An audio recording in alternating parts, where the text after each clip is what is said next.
ಕಾನೂನಂತೆ ಕಾನೂನು, ಸಾಹುಕಾರರ ಅಪ್ಪಂದಂತೆ ಕಾನೂನು, ಕಾನೂನಂತೆ ಕಾನೂನು, ಕಾರ್ಪೊರೇಟ್ ಅಪ್ಪಂದಂತೆ ಕಾನೂನು. ರೈಲ್ವೆ ಮುಚ್ಚಿದ್ರು, ಖಾಸಗೀಕರಣ ಮಾಡಿದ್ರು, ಏರ್ಪೋರ್ಟ್ ಮುಚ್ಚಿದ್ರು, ಖಾಸಗೀಕರಣ ಮಾಡಿದ್ರು. ಸ್ವತಂತ್ರ ಹೋರಾಟಗಾರರಲ್ಲ ಅಂಬಾನಿ, ಅದಾನಿ ಇವರಿಗೆ ಎಲ್ಲ ಅವಾರ್ಡು ರಿವಾರ್ಡು ಎಲ್ಲ ಕೂಡ ಕೊಡ್ತಾ ಇದ್ದಾರೆ. ಈ ಸರ್ಕಾರದ ಕಾರ್ಮಿಕ ನೀತಿ, ಕಾರ್ಮಿಕರಂದ್ರೆ ಗುಲಾಮರು, ಕಾರ್ಮಿಕರಂದ್ರೆ ಹಕ್ಕಿಲ್ಲ, ಕಾರ್ಮಿಕರು ಹೊಟ್ಟೆ ಮೇಲೆ ಹೊಡಬೇಡಿ, ಕಾರ್ಮಿಕರನ್ನ ಹೊಟ್ಟೆ ಮೇಲೆ ಹೊಡೆದವನು ಉದ್ಧಾರ ಆಗೋದಿಲ್ಲ. ದೇಶ ಅಂದ್ರೆ ಮಣ್ಣಲ್ಲ, ದೇಶ ಮಣ್ಣು ಮೇಲೆ ಕಾನ್ಸಂಟ್ರೇಟ್ ಆಗಿದೆ, ಮನುಷ್ಯರ ಮೇಲೆ ಅಲ್ಲ. ಇದು ಒಂದು ಲೂಟಿ ಬಜೆಟ್. ಒಂದು ಹೇಳ್ತಾರಲ್ಲ, ಕಾನೂನಂತೆ ಕಾನೂನು, ಸಾಹುಕಾರರ ಅಪ್ಪಂದಂತೆ ಕಾನೂನು, ಕಾನೂನಂತೆ ಕಾನೂನು, ಕಾರ್ಪೊರೇಟ್ ಅಪ್ಪಂದಂತೆ ಕಾನೂನು, ಕಾನೂನಂತೆ ಕಾನೂನು, ಕಾರ್ಪೊರೇಟ್ ಬ್ರಾಹ್ಮಣವಾದದಂತೆ ಕಾನೂನು. ಆಗ ಆಗ್ಬಿಟ್ಟಿದೆ ಕತೆ. ನಮ್ಮ ಭಗವದ್ಗೀತೆಯಲ್ಲಿ ಕೃಷ್ಣ ಹೇಳ್ತಾನೆ, ಕೆಲಸ ಮಾಡಿ ಕೂಲಿ ಕೇಳಬೇಡಿ, ಕೆಲಸ ಮಾಡಿ ಫಲ ಎದುರು ನೋಡಿ. ಇದು ನಾವು ಒಪ್ಪೋದಿಲ್ಲಪ್ಪ, ನಾವು ಕೆಲಸ ಮಾಡಿದರೆ ನಾವು ಕೂಲಿ ಕೇಳ್ತೀವಿ. ಈಗ 4 ಕೋಡ್ ತಂದಿದ್ದಾರೆ, 4 ಕೋಡು, 4 ವರ್ಣವನ್ನು ಒಂದು 2,500 ವರ್ಷಕ್ಕೆ ಮೊದಲು ತಂದು ಇಡೀ ದೇಶದಲ್ಲಿ ಇರುವ ಶೂದ್ರರು, ದಲಿತರು, ಪಂಚಮರು, ಹಿಂದುಳಿದವರು ಇವರ ಜೀವನವನ್ನು ನಾಶ ಮಾಡಿದರು. 4 ವರ್ಣ ತಂದು ಈಗ 4 ವರ್ಣವನ್ನು ಬದಲಾಯಿಸಿ 4 ಕೋಡ್ ತಂದಿದ್ದಾರೆ. ಕೋಡಂತೆ ಕೋಡು ಅಂದರೆ ನಮ್ಮ ದೇಶದಲ್ಲಿ ಸ್ವತಂತ್ರಕ್ಕೆ ಮೊದಲು, ತದನಂತರ ಕಾರ್ಮಿಕ ವರ್ಗ ಹೋರಾಟ ಮಾಡಿ 44 ಕಾನೂನುಗಳಿತ್ತು.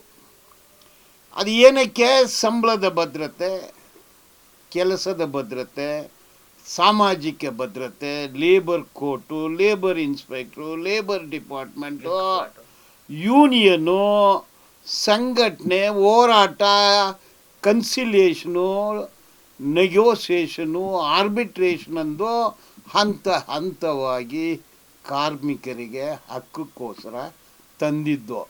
ಈ 44 ಕಾಯ್ದೆಗಳನ್ನು ಕಿತ್ತಾಕಿದ್ದಾರೆ ಅಂದರೆ ಕೆಲಸದ ಭದ್ರತೆಯನ್ನು ಕಿತ್ತಾಕಿದ್ದಾರೆ. 44 ಕಾನೂನನ್ನು ಕಿತ್ತಾಕಿದ್ದಾರೆ ಅಂದರೆ ಸಂಬಳದ ಭದ್ರತೆಯನ್ನು ಕಿತ್ತಾಕಿದ್ದಾರೆ. 44 ಕಾನೂನನ್ನು ಕಿತ್ತಾಕಿದ್ದಾರೆ ಅಂದರೆ ರಿಟೈರ್ ಆದಮೇಲೆ ಸಾಮಾಜಿಕ ಭದ್ರತೆಯನ್ನು ಕಿತ್ತಾಕಿದ್ದಾರೆ. ಏನಿದು 44 ಕಾನೂನು? ಭದ್ರತೆ. ಈಗ ಅಪಾಯಿಂಟ್ಮೆಂಟ್ ಆದರೆ ರಿಟೈರ್ಮೆಂಟು, ಪ್ರಮೋಷನು ಇದೆಲ್ಲ ಕೂಡ ಇತ್ತು. ಮನೆ, ಸ್ಕೂಲು, ವಿದ್ಯಾಭ್ಯಾಸ, ಆಸ್ಪತ್ರೆ, ಕೋಟ್ರಸ್ಸು, ಕಾರ್ಮಿಕರಿಗೆ ಒಂದು ಹಕ್ಕಿತ್ತು. ಈಗ ಏನಾಗಿದ್ದಾರೆ? ಎಲ್ಲನೂ ಕಿತ್ತಾಕಿದ್ದಾರೆ. 2014ನೇ ಇಸ್ವಿಯಿಂದ ಬ್ಯಾಂಕ್ ಮುಚ್ಚಿದ್ರು, ಖಾಸಗೀಕರಣ ಮಾಡಿದರು. ರೈಲ್ವೆ ಮುಚ್ಚಿದ್ರು, ಖಾಸಗೀಕರಣ ಮಾಡಿದರು. ಏರ್ಪೋರ್ಟು ಮುಚ್ಚಿದ್ರು, ಖಾಸಗೀಕರಣ ಮಾಡಿದರು. ಏರ್ಕ್ರಾಫ್ಟ್ ಎಲ್ಲ ಟಾಟಾ ಬಿರ್ಲಾಗೆ ಕೊಟ್ಟು ಈಗ ಇಂಡಿಗೋ, ಸ್ಪೈಸ್ ಜೆಟ್ಟು, ಆಕಾಶ ಅಂದು ಏರ್ಕ್ರಾಫ್ಟ್. ಅಂದರೆ ನಮ್ಮದಂದು ಯಾವುದೂ ಇಲ್ಲ. ಪಬ್ಲಿಕ್ ಸೆಕ್ಟಾರ್ ಎಲ್ಲ ಈಗ ಪ್ರೈವೇಟ್ ಸೆಕ್ಟಾರ್ ಆಯಿತು. ಸಿಟಿಸನ್ ಅಲ್ಲ ನೆಟಿಸನ್ ಆದರು. ನ್ಯಾಷನಲ್ ಬಿಲ್ಡರ್ ಅಂದರೆ ಸ್ವತಂತ್ರ ಹೋರಾಟಗಾರರಲ್ಲ ಅಂಬಾನಿ, ಅದಾನಿ ಇವರಿಗೆ ಎಲ್ಲ ಅವಾರ್ಡು ರಿವಾರ್ಡು ಎಲ್ಲ ಕೂಡ ಕೊಡ್ತಾ ಇದ್ದಾರೆ ಅನ್ನೋದು ಕೂಡ ನಮಗೆ ಗೊತ್ತಿದೆ. ಇವತ್ತು ಅದಾನಿ ಕೇವಲ ಒಂದು ಸಣ್ಣ ವ್ಯಾಪಾರ ಬಾಂಬೆನಲ್ಲಿ ಮಾಡ್ತಿದ್ದ, ಅಂದರೆ ಟೀ ಲೀವ್ಸು ಮಾರಾಟ ಮಾಡ್ತಿದ್ದ. ಇವತ್ತು ಆತನ ಆಸ್ತಿ 10 ಲಕ್ಷ ಕೋಟಿಗೂ ಜಾಸ್ತಿ ಹೋಗಿದೆ. ಅದೇ ರೀತಿ ಅಂಬಾನಿ, ಅದೇ ರೀತಿ ಶ್ರೀಮಂತರು, ಹಿಂಗೆ ನಡೀತಾ ಇದೆ. ಕಾರ್ಮಿಕರ ಪರಿಸ್ಥಿತಿ ಏನು? ಈ ದೇಶದ ಕಾರ್ಮಿಕರ ಸಂಖ್ಯೆ 66 ಕೋಟಿ. 66 ಕೋಟಿ ಕಾರ್ಮಿಕರಿಗೆ ಕನಿಷ್ಠ ವೇತನ ಎಷ್ಟು, ಸಂಬಳ ಎಷ್ಟು ಅಂದು ಸ್ವಲ್ಪ ಯೋಚನೆ ಮಾಡೋಣ. ಈಗ 4 ಕೋಡ್ ತಂದಿದ್ದಾರೆ. ಈ 4 ಕೋಡಲ್ಲಿ ಹೈಯರು ಫೈಯರು, ಬೇಕಂದರೆ ಇಟ್ಕೊಳ್ತೀವಿ, ಬೇಡ ಅಂದರೆ ಬಿಸಾಕ್ತೀವಿ. 11 months employment 11 months employment. 11 months ಆದಮೇಲೆ ಇನ್ನೊಂದು 11 ಮಂತ್ಸು, ಅದಾದಮೇಲೆ ಇನ್ನೊಂದು 11 ಮಂತ್ಸು, ಒಟ್ಟಾರೆ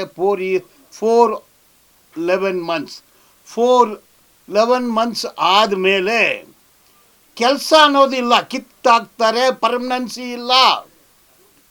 ನಮ್ಮ ಸಂವಿಧಾನದಲ್ಲಿ ಆರ್ಟಿಕಲ್ 19 ಸಂಘಟನೆ ಮಾಡುವ ಹಕ್ಕು, ಹೋರಾಟ ಮಾಡುವ ಹಕ್ಕು, ಸ್ಟ್ರೈಕ್ ಮಾಡುವ ಹಕ್ಕು, ಎಲ್ಲ ಹಕ್ಕು ಇತ್ತು.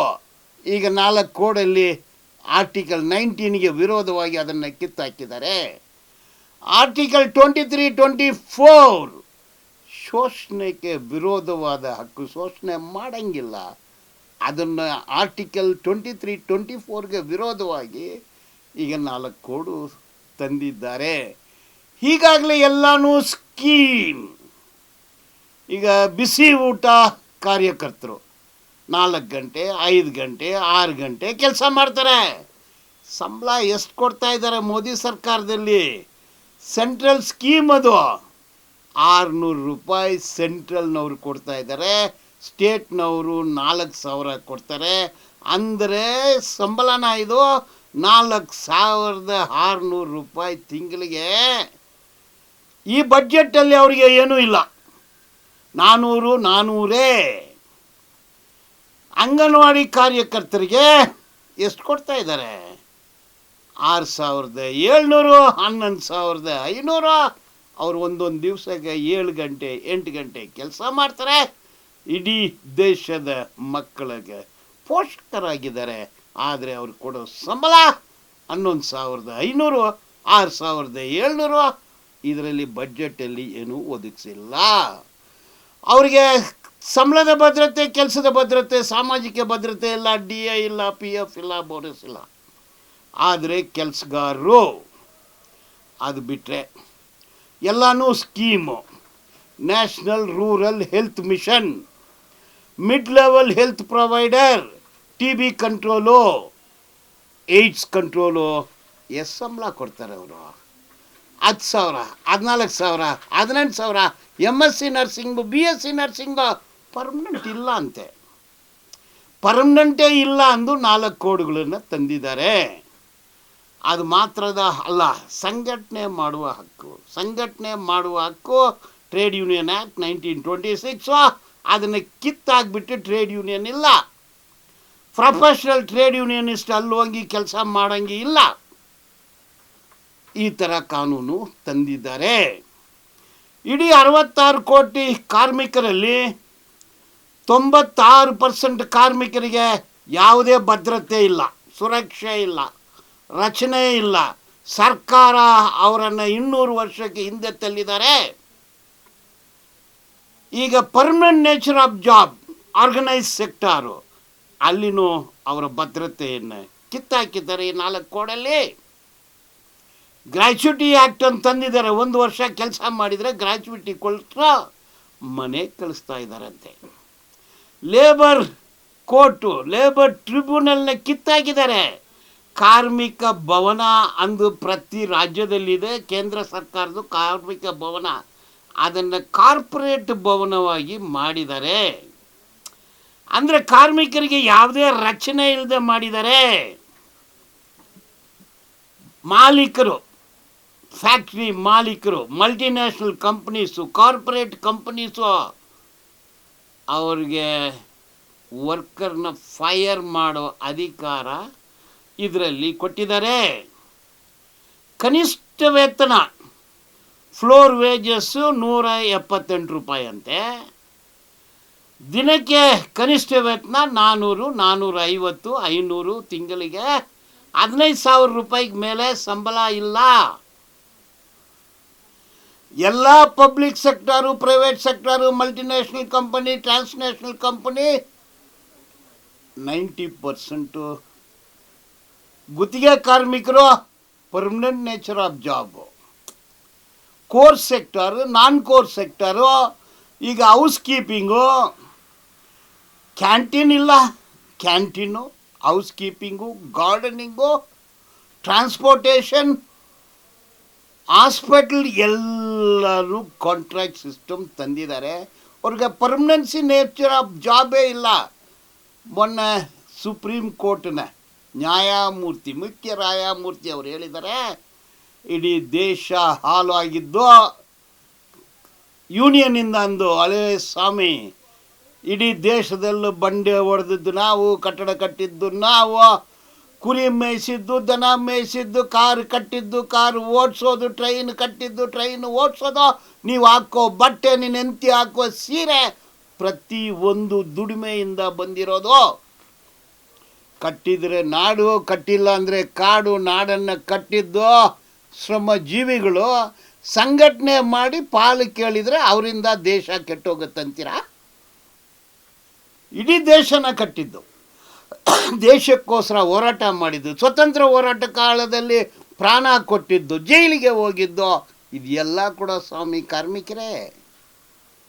ಈಗ ಕೋರ್ಟು ನಮಗೆ ವಿರೋಧವಾಗಿದೆ, ಸುಪ್ರೀಂ ಕೋರ್ಟ್ ಮುಖ್ಯ ನ್ಯಾಯಮೂರ್ತಿ ನಮಗೆ ಕಾರ್ಮಿಕರ ವಿರೋಧ ಮಾತಾಡ್ತಾರೆ, ಇಡೀ ಕ್ಯಾಬಿನೆಟ್, ಸೆಂಟ್ರಲ್ ಗೌರ್ಮೆಂಟ್,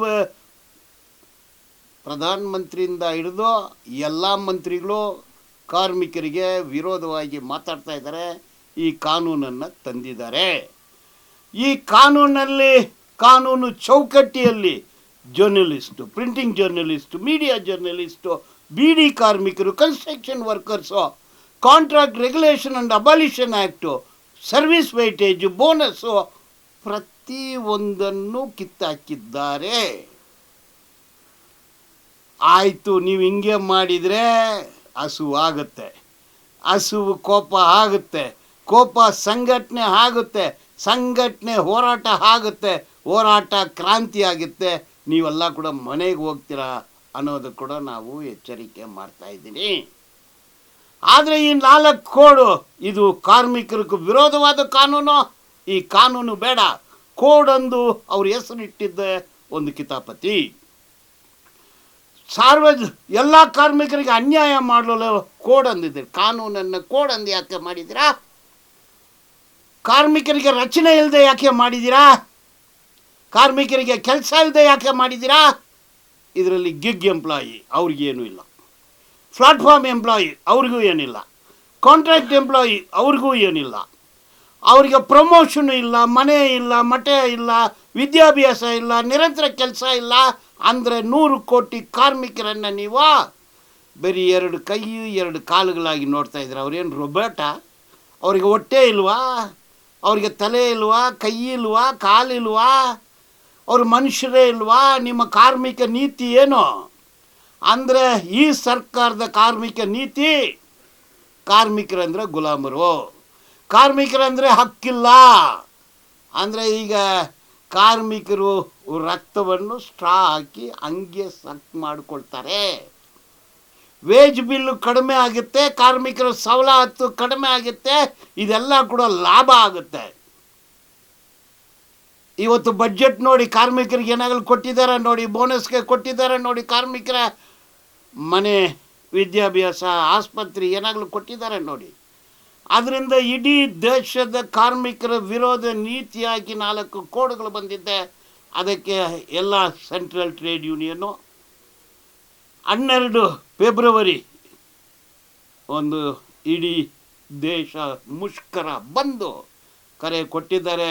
ಆವತ್ತು ಕಾರ್ಮಿಕರು ಬೀದಿಗೆ ಬರಬೇಕು. ಕಾರ್ಮಿಕರು ಹೊಟ್ಟೆ ಮೇಲೆ ಹೊಡಬೇಡಿ, ಕಾರ್ಮಿಕರನ್ನ ಹೊಟ್ಟೆ ಮೇಲೆ ಹೊಡೆದವನು ಉದ್ಧಾರ ಆಗೋದಿಲ್ಲ ಅನ್ನೋ ಒಂದು ದೊಡ್ಡ ಕೂಗಾಟ ನಡಿಬೇಕು. ಈ ಆಡಳಿತ ಸರ್ಕಾರಕ್ಕೆ ಎಚ್ಚರಿಕೆ, 4 ಕೋಡ್ ಜಾರಿ ಮಾಡಬೇಡ ಅಂದು ಈ ಒಂದು ಸಣ್ಣ ಒಂದು ಬೈಟ್ ಕೊಟ್ಟಿದ್ದೀನಿ. ಸರ್, ಈಗ ಕೇಂದ್ರದ ಬಜೆಟ್ ಆಯ್ತು, ಬಜೆಟ್ ಹೆಂಗೆ, ಯಾವ ರೀತಿ ರಾಜ್ಯಕ್ಕೆ ಯಾವ ರೀತಿಯಾಗಿ ಲಾಭ ಆಯ್ತು, ನಷ್ಟ ಆಯ್ತು, ಏನು ಪ್ರಯೋಜನಗಳಿದೆ ಅನ್ನುವಂಥದ್ದು? ಬಡ್ಜೆಟ್ ಹಾಕಿದ್ದಾರೆ, ಮಾಮೂಲು ಬಡ್ಜೆಟ್ಟು, ಎಲ್ಲ ಕಾರ್ಪೊರೇಟ್ ಬಡ್ಜೆಟ್ಟು, ಕಾರ್ಪೊರೇಟ್ ಬ್ರಾಹ್ಮಣವಾದ, ಕಾರ್ಪೊರೇಟ್ ಸನಾತನವಾದ, ಕಾರ್ಪೊರೇಟ್ ಹಿಂದುತ್ವವಾದ. ಆ ಬಡ್ಜೆಟ್ಟು ಬರೀ ದೇಶಕ್ಕೆ, ಜನರಿಗೆ ಏನೂ ಇಲ್ಲ. ಇದರಲ್ಲಿ ಎಲ್ಲನೂ ಟ್ಯಾಕ್ಸ್ ಹಾಲಿಡೇಸ್, ಸಂಬಳದ ಬಗ್ಗೆ ಇಲ್ಲ, ಜಾಬ್ ಬಗ್ಗೆ ಇಲ್ಲ. ಏನು ಬೇಕೋ ಯಾವ್ದ್ರ ಬಗ್ಗೆ ಕಾನ್ಸಂಟ್ರೇಷನ್ ಮಾಡಬೇಕಾಗಿತ್ತು ಕೇಂದ್ರ ಸರ್ಕಾರ ಅಂತ? ಜಾಬು ಏನು? ದೇಶ ಅಂದರೆ ಮಣ್ಣಲ್ಲ, ಮನುಷ್ಯರು. ಬರೀ ದೇಶ ಮಣ್ಣು ಮೇಲೆ ಕಾನ್ಸಂಟ್ರೇಟ್ ಆಗಿದೆ, ಮನುಷ್ಯರ ಮೇಲೆ ಅಲ್ಲ. ಲಾಭದ ಮೇಲೆ ಬಡ್ಜೆಟ್ಟು, ಮನುಷ್ಯರ ಬಾಳು ಮೇಲೆ ಬಡ್ಜೆಟ್ ಇಲ್ಲ. ಹೊಸ ಫ್ಯಾಕ್ಟ್ರಿ ಇಲ್ಲ, ಹೊಸ ಜಾಬ್ ಇಲ್ಲ, ಜಾಬ್ ಕ್ರಿಯೇಷನ್ ಬಗ್ಗೆ ಏನೂ ಇಲ್ಲ. ಏನು ಎಲ್ಲ ಕಾರ್ಪೊರೇಟ್ಗಳಿಗೆ ಟ್ಯಾಕ್ಸ್ ಹಾಲಿಡೇಟ್, ಹೈಯರು ಫೈರು, ಬನ್ನಿ ಇಂಡಿಯಾಗೆ ಲೂಟ್ ಮಾಡಿಕೊಂಡು ಹೋಗಿ ಅಂದ್ರೆ ಇದು ಒಂದು ಲೂಟಿ ಬಡ್ಜೆಟ್. ಸರ್, ಈಗ ಬಜೆಟ್ ಆಗ್ತಿದೆ ಅಂತಾನೆ ಷೇರು ಮಾರ್ಕೆಟ್ನಲ್ಲಿ ತುಂಬ ಕುಸಿತ ಕಾಣ್ತು, ಈಗ ಏನು ಹೇಳ್ತೀರಾ? ಶೇರ್ ಮಾರ್ಕೆಟು ಕುಸಿದ್ರೆ ನಮಗೇನು, ಶೇರ್ ಮಾರ್ಕೆಟ್ ಜಾಸ್ತಿ ಆದರೆ ನಮ್ಮ ಹೊಟ್ಟೆ ಪಾಡು. ಇದು ನಮಗೇನು, ನೀವು ಇವತ್ತು ಶೇರಲ್ಲಿ ಹಾಕ್ತೀರ, ನಾಳೆ ಅದು ಜೂಜಾಟ. ಶೇರ್ ಮಾರ್ಕೆಟು ಬಗ್ಗೆ ಮಾತಾಡೋದು ಜೂಜಾಟ, ಅದು ಕೆಲವರು ಆಡೋ ಆಟ. ಅದು ಏನು, ಇವತ್ತು 1 ರೂಪಾಯಿ ನನ್ನ ಪಾಕೆಟಲ್ಲಿ, ನಾಳೆ 1000 ರೂಪಾಯಿ, ನಾಳೆ ಇದು 1 ಲಕ್ಷ ರೂಪಾಯಿ, ಮತ್ತು 3 ದಿವಸ ಆದಮೇಲೆ ಅದು 50 ಪೈಸಾ, ಒಂದು ದಿವಸ ಅದು 50 ಪೈಸಾನೂ ಇಲ್ಲ. ಇದು ಜೂಜಾಟ. ಯಾರಾಗ್ತಾರೆ ಎಂಎಲ್ಎ ಅಭ್ಯರ್ಥಿ 2028 ಶೀಘ್ರದಲ್ಲೇ. ಪ್ರತಿದಿನ ಒಂದೊಂದು ಕ್ಷೇತ್ರದ ಟಿಕೆಟ್ ಆಕಾಂಕ್ಷಿಗಳ ಸಂಪೂರ್ಣ ಮಾಹಿತಿ ಪೊಲಿಟಿಕಲ್ ಜರ್ನಲಿಸ್ಟ್ KM ಶಿವಕುಮಾರ್ ಅವರಿಂದ. ಕರ್ನಾಟಕದ ನಂಬರ್ 1 ಡಿಜಿಟಲ್ ಮೀಡಿಯಾ ನಿಮ್ಮ ನೆಚ್ಚಿನ ಕರ್ನಾಟಕ ಟಿವಿಯಲ್ಲಿ ಮಾತ್ರ. ನೀವು ಸಣ್ಣ ಆಗ್ಬೇಕಲ್ವಾ? ಅದು ಒಂದು ಉತ್ತಮ ಆಹಾರದಿಂದ ಸಣ್ಣ ಆಗ್ಬೇಕಲ್ವಾ? ಪ್ರತಿದಿನ ನಮ್ಮ ಜೀನಿ ಸ್ಲಿಮ್ನ ಯೂಸ್ ಮಾಡಿ ಯಾವುದೇ ಸೈಡ್ ಎಫೆಕ್ಟ್ ಇಲ್ದಂಗೆ ನೀವು ಸಣ್ಣ ಆಗ್ತೀರಾ.